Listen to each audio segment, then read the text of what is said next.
Couple of things. You need to know some other hormones other than insulin that deals with the blood sugar levels. Now, what are these other hormones? We have cortisol, right?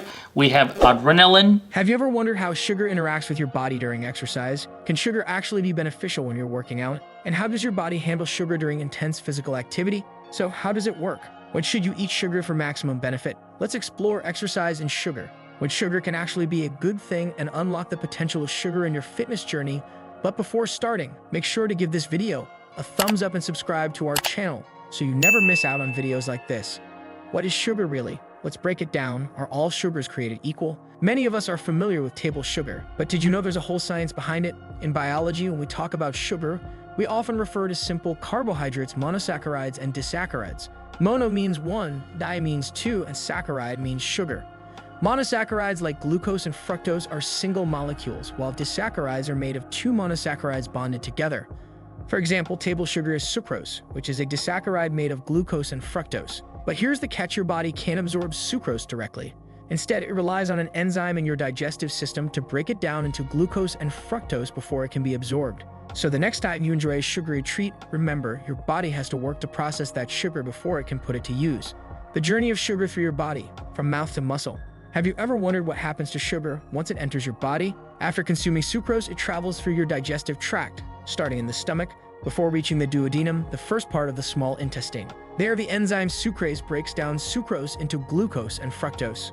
These monosaccharides are then absorbed into the bloodstream, where they travel to the liver via the hepatic portal vein. Once there, the liver takes over.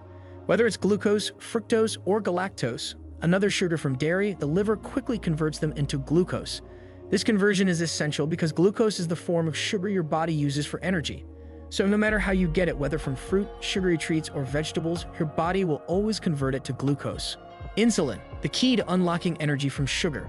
But here's the most interesting part. Glucose doesn't just float around aimlessly in your blood. To enter your cells, it needs a little help from insulin. When glucose enters your bloodstream, it triggers your pancreas to release insulin. This hormone acts like a key, unlocking the doors of your cells so glucose can enter and fuel your muscles, brain, and other tissues. For exercise, this becomes critical. Muscles are big consumers of glucose, especially when you're working out hard. But for the glucose to reach those muscles, insulin plays a vital role. Without insulin, your cells would be unable to access the energy they need, leaving glucose stuck in the bloodstream. And that's where exercise comes into play. Can exercise improve how your body handles sugar? What if I told you that exercise can make your body better at processing sugar? It's true. When you work out, your muscle cells become more sensitive to insulin, meaning they can absorb glucose more effectively. This is called insulin sensitivity, and it's one of the best things that can happen for your health. For someone who exercises regularly, their muscle fibers become better equipped to take in glucose even when insulin levels are lower. This is crucial for preventing insulin resistance, a key factor in conditions like type 2 diabetes. So regular exercise doesn't just help you burn sugar. It also helps your body handle sugar more efficiently, making exercise a powerful tool for managing your blood sugar levels. Sugar storage. Where does all the glucose go? Now that glucose is in your bloodstream, where does it go? It's transported to various cells throughout the body, but most importantly, it's sent to your skeletal muscles. Here's where things get interesting. Depending on your activity level, your body has two options: use the glucose for energy or store it for later use. When you're actively exercising, your muscles are burning energy and they need glucose immediately to fuel the activity. The body breaks down glucose into ATP, adenosine triphosphate, which is the energy currency for muscle contractions. But what happens when you're resting? If you're not using your muscles, they'll store glucose as glycogen for future use. The more active you are, the more glycogen your muscles can store, which is vital for maintaining energy during future workouts. Exercise increases your body's sugar storage capacity. But here's the kicker. Consistent exercise actually increases your muscles' ability to store glycogen. Think of it like building bigger glycogen storage tanks. With regular training, your muscles can hold more glucose as glycogen, allowing you to perform longer and harder during exercise. This adaptation can increase your glycogen storage by up to 30%, depending on the intensity and duration of your training. So the more you exercise, the more fuel your muscles can store. And this is where sugar, in the form of glucose, becomes your ally. More glucose storage means better endurance and improved performance during future workouts. A sugar debate: does sugar make you fat? Have you ever heard the claim that sugar makes you fat? It's a common misconception, and while sugar in excess can lead to weight gain, it's not as simple as it seems. The body uses sugar for energy, but once your glycogen stores are full, any excess glucose will eventually be converted into fat. However, this only happens if you're consistently eating more sugar than your body can store or burn. The important point here is that exercise allows you to maximize your glycogen storage. So when you work out regularly, you have more room for sugar without it turning into fat. But if you're sedentary and constantly consuming sugar in excess, that's when the fat storage becomes an issue. How exercise sensitizes your muscles to insulin.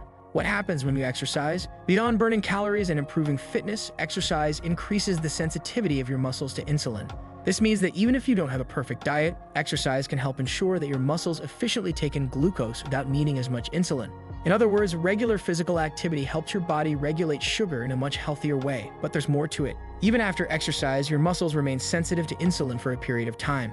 This post-exercise window is critical for replenishing glycogen stores. If you've ever wondered why athletes consume carbohydrates after a workout, this is why. By taking advantage of this heightened insulin sensitivity, athletes can quickly restore glycogen levels, improving recovery and performance for future workouts.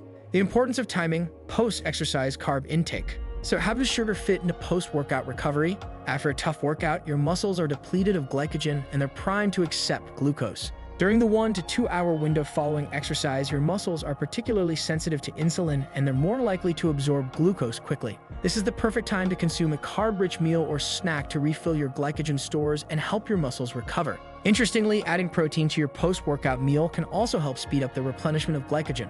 Protein aids in muscle repair and recovery, while carbohydrates provide the glucose needed to restore energy.